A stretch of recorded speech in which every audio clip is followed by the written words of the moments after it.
মোরা মানুষ তো উঠতে পারে না, এটা তো আমার জানা কথা, কিন্তু আমি তো আজকে দেখলাম যে উঠে বস। চোখ খুলছে কিনা এটা আমি দেখিনি, সম্ভবত চোখ খুলছে। তো শেষ পর্যায়ে শাসা আওয়াজ হয়, show show show show show show, যেরকম গাড়ির হাওয়া ওই রকম একটা আওয়াজ।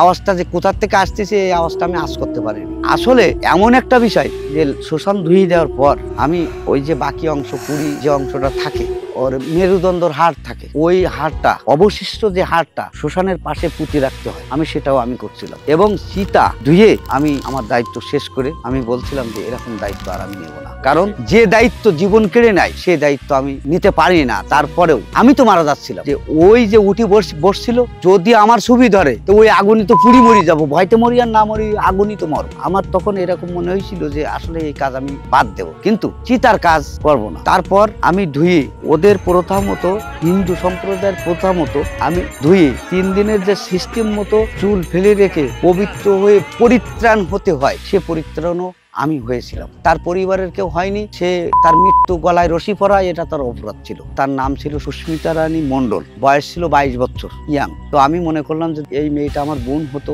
গলায় ফাঁস নিয়েছিল, বা আমার মা হতো, আমাকে তো করতে হতো। তো আমি নিজ হাতে তার শ্মশানের চিতা সাজাইছিলাম, কেউ হাত দিয়েনি, কারণ ভয় পাবে, শ্রাদ্ধ করতে হবে। তো আমাকে বললো যে চাচা আপনি আমাদের আপনজন, আমরা বিপদমুখী, তো আপনি যদি লাশটাকে আমাদের না নিয়ে আপনি যদি কাজটা শেষ করতেন। তবে আমি পরবর্তীতে জানলাম স্বাভাবিক মৃত্যু হলে 3 দিনই শ্রাদ্ধ, 13 দিনে, আর অস্বাভাবিক লাশের কাছে কেউ যায় না, ওই শ্রাদ্ধর আতঙ্কে কেউ যায় না। তো আমি কাঠ সাজালাম, তার পরিবারের, তার আপনজন, তার স্বামী, তার শ্বশুর, তার মা বাবা অঝরে দাঁড়িয়ে কাঁদছিল, কিন্তু আসলে কাছে আসে। তো তার অপরাধ, অপঘাতীতে তার মৃত্যু হয়েছে, গলায় ফাঁস দিছে, এটাই তার অপরাধ। তো আমার কি অপরাধ ছিল যে আমি লাশের কাজ করি বিধায় আমাকেও অন্য ধর্মের লোক হলেও আমি তাকে শেষকৃত্যর কাজ আমাকেই করতে হলো। আমি ফেলে দিতে পারিনি, দায়িত্ব আমাকে দিতে দেয়নি। যাই হোক আমি সাজালাম, সাজাই লাশটাকে ঘাড়ে নিলাম, যে আজকে যদি এই লাশ আমার মা হতো আমাকে তো বইতে হতো। তো আমি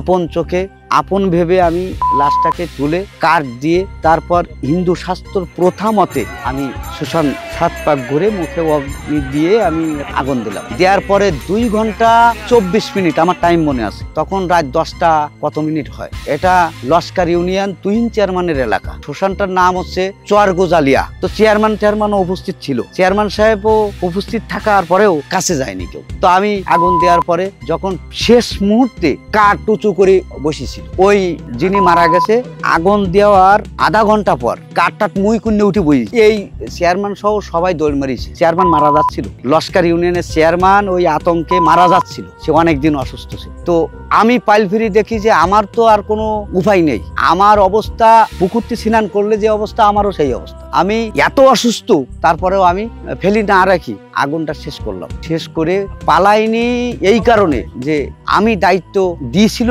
সেই দায়িত্ব যেন আমি পালন করতে পারি। টাকার জন্য আমি এই দায়িত্ব পালন করিনি, মানবিকের জন্য টাকা আমাকে দিছিল। 2000 টাকা তো বড় না বিষয়টা, দায়িত্ব আমাকে ছাড়েনি।